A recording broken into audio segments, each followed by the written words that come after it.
আসসালামু আলাইকুম সবাইকে। প্রফেসর স্বামী গল্পের 24 নাম্বার পার্ট। তো বেশি কথা না বলে চলুন গল্প শুরু করা যাক। ডিনার করে সকলে বাসায় চলে যাই। ময়ূরী জানাই কালকে তো তার স্পেশাল ক্লাস আছে, আইমানের ভার্সিটিও খোলা। অগত্যা আগুন একটা ট্যাক্সি গাড়ি ভাড়া করে ওদের গাড়িতে তুলে দিল। মুনিয়া যেতে চাচ্ছিল না, সে বোনের কাছে থাকবে। আগুন বলেছে থাকতে চাইলে থাকবে, সমস্যা নেই, একটা রুম তো ফাঁকা পড়েই থাকে। কিন্তু ময়ূরী তাকে বুঝিয়ে সাথে নিয়ে গিয়েছে, বলেছে গ্রামে যাওয়ার আগে ওর বাবা মা আরেকবার মোমের সাথে দেখা করে যাবে। মুনিয়া মেনে নেয় তার কথা। মূলত গাড়িতে চড়তে মুনিয়ার বেশ ভালো লাগে, তাই ময়ূরীর সাথে ওই বাড়িতে ফিরে গেল। এতে আবার গাড়ি করে এখানে আসতে পারবে। বাসায় ফিরে আগুন ফ্রেশ হয়ে ল্যাপটপ নিয়ে সোফায় বসে পড়লো। মমকে গলা উঁচিয়ে বলল, মম কফি বানাতে পারবে? পারলে এক কাপ কফি বানিয়ে দিয়ে যাও। মম মৃদু আওয়াজে জবাব দিল, জি কিছুক্ষণ অপেক্ষা করুন। মম বারান্দা থেকে এসে তাড়াতাড়ি ড্রেস নিয়ে ওয়াশরুমে ঢুকে পড়লো। দ্রুত ফ্রেশ হয়ে রান্নাঘরে চলে গেল। চটজলদি কফি বানিয়ে রুমে আসলো। আগুনের বেডরুমে দুজনে একসাথে বসার মতো একটা সোফা আছে, সেখানে বসে ল্যাপটপে কিছু কাজ করছে। মম কফি দিয়ে ড্রেসিং টেবিলের সামনে মোড়া টেনে বসে চুল আঁচড়াতে লাগলো। আগুন কফিতে চুমুক দিয়ে গম্ভীর কণ্ঠে বলল, পড়াশোনা কেমন চলছে? বাংলা প্রথম পত্র না সৃজনশীল পড়তে দিয়েছিলাম, পড়েছিলে?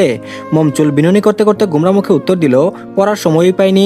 আগুন মৃদু ধমকে গমগমে গলায় বলল, কেন সময় পাওনি? রান্না করা ছাড়া তো তোমার আর কোনো কাজ নেই, সারাক্ষণ তো বসেই থাকো, টিভি না দেখে একটু পড়াশোনা করলেও তো পারো। মম তিরিক্ষি মেজাজ নিয়ে মৃদু আওয়াজে বলল, রান্না করা ছাড়া কি আমার কোনো কাজ নেই? শুধু রান্না করলেই হয়? ঘর গোছানো, ঝাড়ু দেওয়া, ঘর মোছা, থালা বাসন মাজা, ওয়াশিং মেশিনে কাপড় ধোয়া পছন্দ না বলে নিজের হাতে কাপড় কেচে ধুই, তাহলে সময় কোথায় পাবো? আগুন অবাক হওয়ার ভঙ্গিতে বলল, বাপরে আপনি এত কাজ করেন? তা এত কাজ করতে কে বলেছে শুনি? কতবার বলেছিলাম একজন কাজের লোক নিয়ে আসি, ঘরের কাজ করে দিবে, আর সাথে তোমার একজন সঙ্গীও হবে, কিন্তু তুমি তো আমার কথা শুনলে না। তেরামে করে কাজের লোক রাখতে নিষেধ করেছিলে। তুমি নাকি এই ছোট্ট সংসার একাই সামলাতে পারবে, এখন এসব কথা বলছে কেন? মমের মুখটা চুপসে গেল। আগুন একজন কাজের লোক ঠিক করেছিল, কিন্তু মম কাজের লোক রাখতে রাজি হয়নি। আগুন টিভি এনে দেওয়ার পর থেকে মাঝে মাঝে নিউজ দেখতো। একদিন নিউজে দেখেছিল কাজের মহিলার সাথে বাসার মালিকের অন্তরঙ্গতার মুহূর্ত। যদিও আগুন তেমন না, তবুও মম কোনো রিস্ক নিতে চায়নি। এই টুকটাক কাজ মমের জন্য কোনো ব্যাপার না। বাড়িতে থাকতে এসব কাজ মম করেছে, শুধু রান্নাটা একটু কম পারতো। এখন তো নিত্যদিনের রান্নার কাজ মোটামুটি সবাই পারে, রান্না তো কেবল একবার করে। এই অল্প কাজের তেমন চাপ নেই, কিন্তু পড়া হয়নি বলে কাজের একটা অজুহাত দিল। মম মিনমিনিয়ে বলল, এখন থেকে নিয়মিত পড়াশোনা করব, পাক্কা? ল্যাপটপের নজর রেখে আগুন চড়া গলায় বলল, রেজাল্ট খারাপ হলে বাবার বাড়ি রেখে আসবো, এমন ফেলটুস মার্কা বউ আমার লাগবে না। ফুঁসে উঠলো মম। উঠে এসে কোমরে হাত দিয়ে আগুনের সামনে দাঁড়ালো। আগুন ল্যাপটপ এক সাইডে রেখে ভ্রুকুচকে তাকাই। মম কিছু না বলে হঠাৎ ধপ করে আগুনের কোলে বসে পড়লো। আগুন হকচুকিয়ে যায়, অবাক হয়ে চেয়ে থাকে কিয়ৎকাল। চাউনি শিথিল করে শান্ত কণ্ঠে বলল, কাজ করছিলাম না। মম নরম কণ্ঠে মুখ কালো করে জবাব দেয়, কোনো কাজ করা লাগবে না। এত কাজ করে কি হবে? কাকে খাওয়াবেন? আপনার বাবার তো টাকা পয়সার অভাব নেই, আপনার টাকা তাদের প্রয়োজন হবে না, তাহলে আর শুধু শুধু কাজ করে কি লাভ? আগুন তীক্ষ্ণ দৃষ্টিতে তাকায় কোমলমতির দিকে। মুখটা কেমন থমথমে হয়ে গেছে, ফর্সা মুখে রক্তিম আবার ছেয়ে রয়েছে। ঘন ঘন শ্বাসরুদ্ধকর যুদ্ধ চালাচ্ছে। চিকন পাতলা অধৈর্যরা মৃদু কেঁপে কেঁপে উঠছে। হাসি নেই সেথায়, বারবার শুকনো ঢুক গিলছে। সবকিছুই ভালো করে অবলোকন করলো আগুন। না, অন্য সময়ের মতো তো এখন মমের মুখশ্রী লজ্জায় নিতিয়ে পড়েনি, বরং এই নিষ্পাপ মুখশ্রীতে ফুটে উঠেছে চাপা অভিমান। আগুন দু হাতে জড়িয়ে ধরলো অর্ধাঙ্গিনীকে। মম ঠোঁট ফুলিয়ে নিচের দিকে তাকিয়ে আছে। আগুন মমের ফুলিয়ে রাখা ঠোঁটে আলতো করে চুমু দিল। শক্তপুক্ত এক হাত বাড়িয়ে মমের মসৃণ গালে রাখলো। মুচকি হেসে বলল, এত কাজ করছি বউ পালার জন্য, নিজের শক্তি সামর্থ্য থাকতে আমার বউ আমার বাবার টাকায় চলবে সেটা তো আমি হতে দিতে পারি না, তাই কাজ করা জরুরি। মম কাতর গলায় বলল, তাহলে বললেন কেন রেজাল্ট খারাপ হলে বাবার বাড়ি রেখে আসবেন? আমি এতটাও খারাপ স্টুডেন্ট না, সবসময় ভালো রেজাল্ট করেছি। ক্লাসে হয়তো রুল 1 ছিল না, তবে এত খারাপ ছাত্রীও আমি নই। রুল নাম্বার 2-3 মধ্যেই থাকতো। আপনি জানেন বর্তমানে 10ম শ্রেণীতে আমার রুল 2। আগুন বলল, আমি তো মজা করে বলেছি, তুমি রাগ করছো কেন? মম চলচল চোখে চেয়ে বলল, মজা করেও কখনো আপনার থেকে দূরে সরিয়ে দেওয়ার কথা বলবেন না। দেখা গেল হয়তো সত্যি সত্যি একদিন আপনার থেকে অনেক দূরে চলে গিয়েছি, তখন হাজারটা কষ্ট করেও আমাকে ফিরে পাবেন না। আগুন সজোরে ধমক মারলো। সেই ধমকে মমের ক্ষুদ্র শরীর কাঁপন ধরায়। আগুন তাতে দাঁত চেপে রাগী গলায় বলল, সামান্য একটা কথা তুমি এত আকাশ কুসুম ভেবে বসে আছো কেন?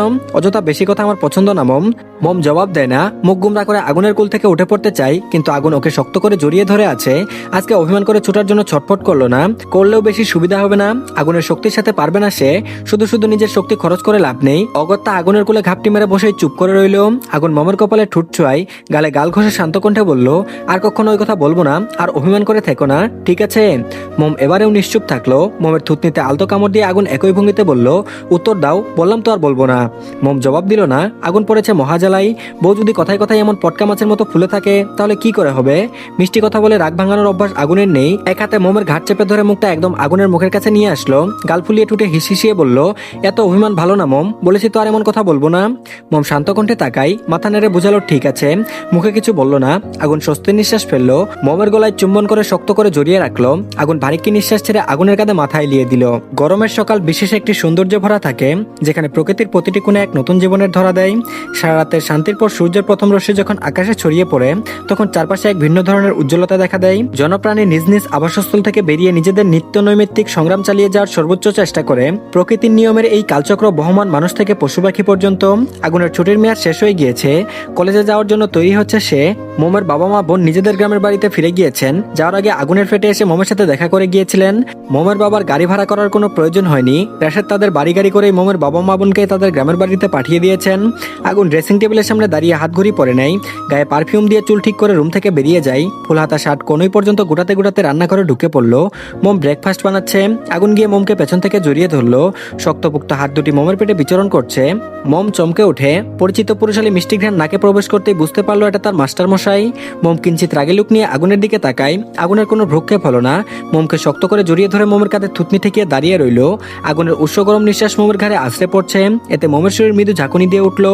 মোম মিহি কণ্ঠে বলল, দূরে সরুন। আগুন বলল না। মোম বলল, দেখছেন না কাজ করছি। আগুন বলল, করো কাজ, আমি কি তোমাকে কাজ করতে নিষেধ করেছি? মোম বলল, এভাবে জাপটে ধরে থাকলে কাজ করবো কিভাবে? আগুন বলল, সেটা তোমার ব্যাপার। মোম বলল, কলেজের জন্য দেরি হচ্ছে না, যান গিয়ে ডাইনিং টেবিলে বসুন, আমি নাস্তা নিয়ে আসছি। আগুন বলল, যাব না, এখানে এভাবেই বসে থাকবো। মোম লম্বা শ্বাস টানলো, আর কিছু বলল না, বলেও লাভ নেই। আগুন যখন বলেছে যাবে না, তার মানে যাবেই না। ব্রেকফাস্ট বানিয়ে হাতের টুকটাক কাজ করা পর্যন্ত পুরো সময়টা আগুন এভাবেই মোমকে জড়িয়ে ধরেছিল। শুধু জড়িয়ে ধরেই ক্ষান্ত হয়নি, মেয়েটাকে জ্বালিয়েছে প্রচুর।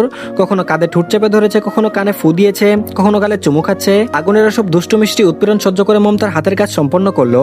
ব্রেকফাস্ট করে আগুন ড্রয়িং রুমে সোফায় বসে টিভি দেখছে। মোম ওড়নায় ভেজা হাতে ড্রয়িং রুমে আসে, রুকুচকে চেয়ে থাকে আগুনের দিকে। চঞ্চল পায়ে হেঁটে গিয়ে আগুনের পাশে বসলো। আগুন মোমকে এক পলক দেখে টিভিতে মনোনিবেশ করলো।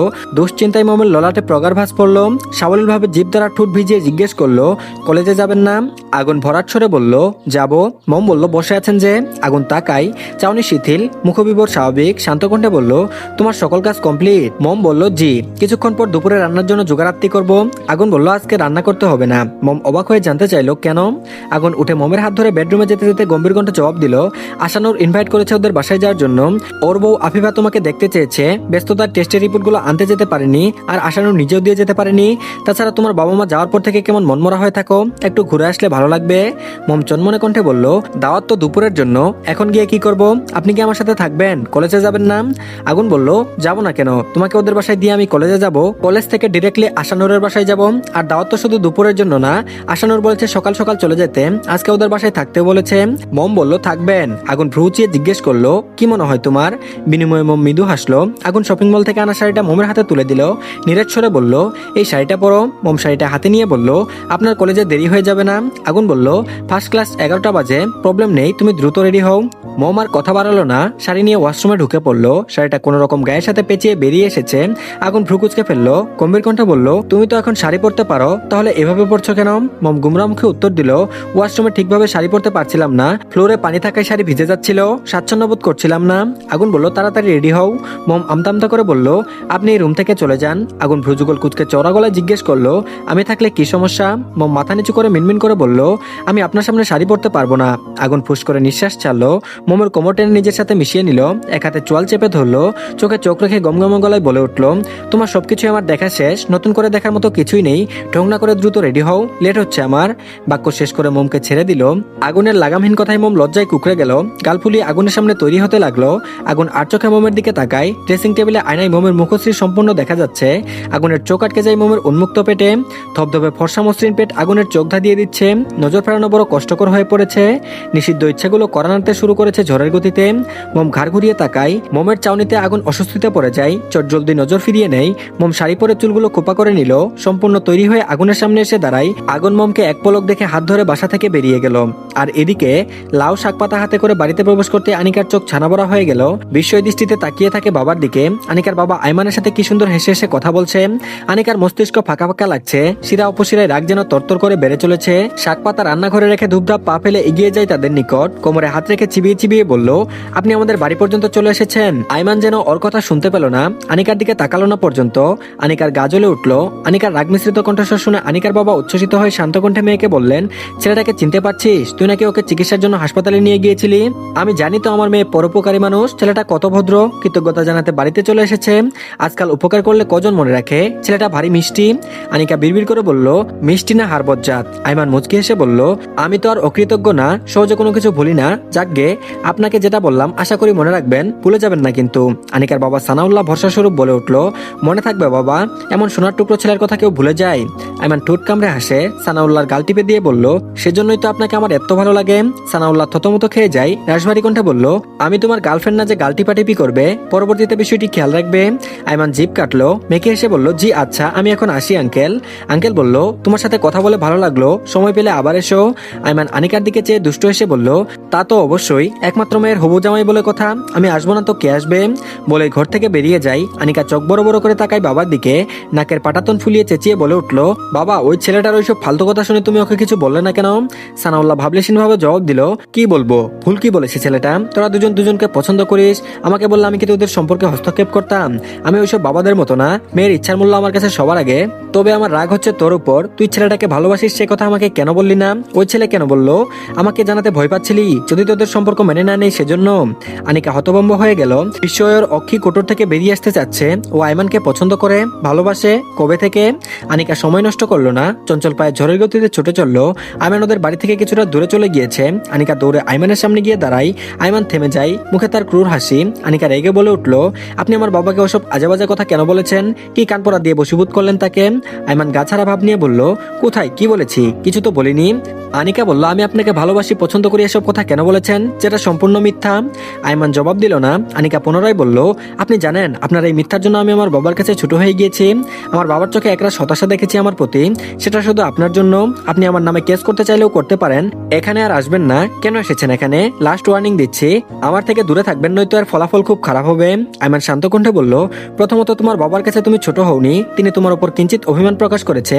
দ্বিতীয়ত তোমার থেকে দূরে থাকা সম্ভব না, উল্টো কাছে আনার দ্রুত ব্যবস্থা করছি, অপেক্ষা করো। আনিকা তেজি গলায় বলল, কি করবেন আপনি? উল্টোপাল্টা কিছু করার চেষ্টা করলে এবার মাথা দুভাগ করে ফেলবো।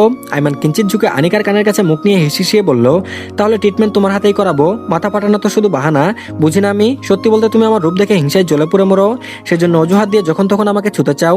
বলে লজ্জা পাওয়ার ভঙ্গিতে দু হাতে মুখ ঢেকে ফেললো। আনিকা রাগী লুক নিয়ে তাকায়। আইমান ঠোঁট কামড়ে হেসে গা দুলিয়ে হেঁটে চলে যায়। তো ধন্যবাদ সবাইকে, এই পার্টটি এই পর্যন্তই। পরবর্তী পার্ট খুব তাড়াতাড়ি পেয়ে যাবেন। তো সবাই ভিডিওতে একটা লাইক দিন। ভালো থাকবেন সবাই, আল্লাহ হাফেজ।